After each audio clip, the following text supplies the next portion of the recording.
le tu ni chu home wifi password thleng dan kan zir khom dingi mai sabi ka browser kan ong dingi browser kan ti kai chu internet website valu na kha hina hinjang mi kan du thlang ning ti sile internet web page valu nak tak le gateway kan ti kai IP address gateway kha 192.168.1.1 hi ma le wifi lak nak ma le wifi lak na 192.168.1.1 ti hi abang lo thu thei chumi chu internet nan lak nak box nuaya khan alu nak gateway dingi chumi sin an bazau thei zuka karon tar lang ding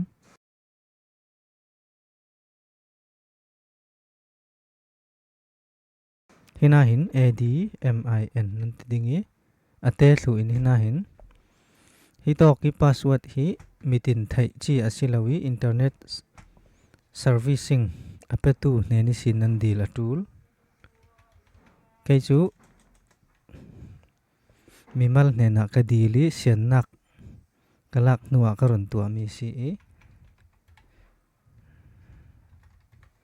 chula hina hin verification code hi CV itok akyang ita hi atum sile atum ate sile ate i va copy ding Z2A chun login okay ti hin ra lang thlang dingi na hin tampi ummi malong te security aya asironga thildang chem chaw kan tham lo dingi password coin kan thleng ding ti sile network kan zau dingi na hin 5G le 4G umi apani in password bango kan thleng du sile management akan lut dingi do ka hin wifi password ahlun kha kan ngan ding ta khan kan ngan dingi chun athar to ka pakhat khat new password ta hin kan ngan ding tika kan phim khur tul mi chu hina ron langi the password must contain at least 6 characters ati paruk atul tinak churong hina hin atam bi ka hlairuk asiding chumi atel ding mi chu two of the following combination kan ti to ka 0 to 9 atel dingi A to Z ate chule atum khalatel dingi space character a khan hi ve pol hi man thai tinak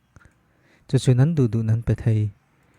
atlu ni ta new password le confirm password kha abang che che ning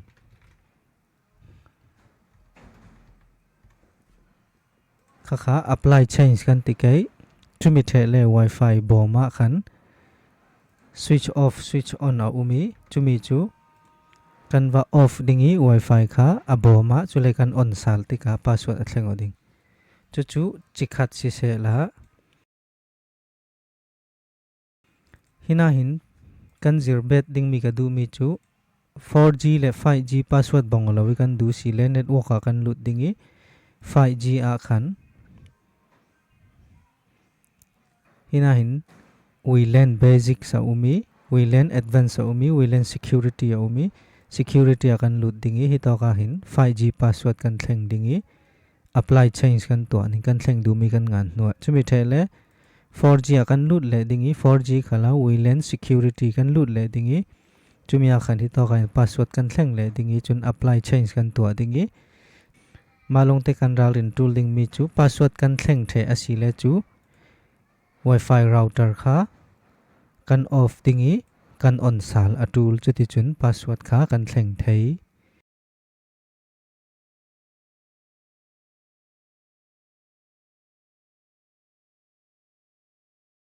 nan to ding ama long te recommend karon pek mi chu wifi nan lak nak muna a passcode khanan di la tool